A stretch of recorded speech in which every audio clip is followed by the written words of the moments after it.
লাভবান হয়ে আমার টাকাগুলো আমাকে ফেরত দিয়েছে, আর লাভবান হওয়ার পর খুশি হয়ে আমাকে কিছু টাকা দিয়েছে, সেগুলো আমার গ্রহণ করতে পারবো কিনা। কোনো ব্যক্তি যদি কাউকে ধার দেন, টাকা ধার দেন, ধার দেওয়ার সময় যদি চুক্তি করেন যে আমাকে মাসে বা বছরে এত টাকা করে মুনাফা দিতে হবে, লাভ দিতে হবে, তাহলে সেটা হবে সুদ। সেটা হবে কি? সুদ। কুল্লু করদিন জাররা নাফআন ফাহুয়া রিবা। যে কোনো লোন, যে কোনো ধার, এটা দেওয়ার পরে যদি বেনিফিট আসে, বেনিফিট নেয় চুক্তি করে, তাহলে সেটার নাম হলো সুদ। আর সুদকে আল্লাহ তাআলা কি করেছেন? হারাম করেছেন।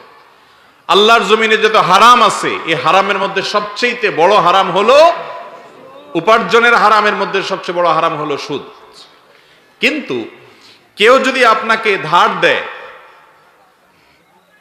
আপনাকে ধার দিয়েছে, আপনি তার টাকাটা যখন পরিশোধ করতেছেন, করার সময় আপনি নিজে থেকে কিছু বাড়ায় দিলেন। 10,000 টাকা ধার দিয়েছে, আপনি দেওয়ার সময় 10,000 টাকার সাথে আর 500 টাকা দিয়ে দিলেন। সে কোনো চুক্তি করে নাই, তার আশাও হয়তো নাই, আপনিও দিবেন এমন কোনো কথা নাই। কিন্তু আপনাকে আল্লাহ তাআলা বিপদ থেকে মুক্ত করেছেন, কাজ সেরে গেছে, আপনি খুশি হয়ে যে তাকে 500 টাকা বাড়ায় দেন। চুক্তি হয় নাই, সেও আশা করে নাই, হয়তো আপনিও কোনো কিছু বলেন নাই, আপনার নিজের থেকে যদি বাড়ায় দেন, সেটা সুদ হবে না, এটা নেওয়া জায়েজ হবে। কথা কি বুঝাতে পারছি? আর যদি চুক্তি করেন উভয়ে যে আমি হাওলাত দেব, এত টাকা দিতে হবে, অথবা আপনাকে কেউ হাওলাত দিয়েছে, শর্ত দিয়েছে এত টাকা দিতে হবে, তাহলে হাওলাতের বিপরীতে নির্দিষ্ট টাকা নিলে সেটা কি হবে? সুদ হবে।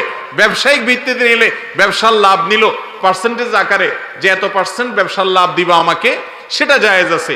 আহাল্লাল্লাহুল বাইআ ওয়া হাররামার রিবা। আল্লাহ বেচা কিনা ব্যবসাকে জায়েজ করেছেন, আর রিবা এবং সুদকে কি করেছেন? হারাম করেছেন।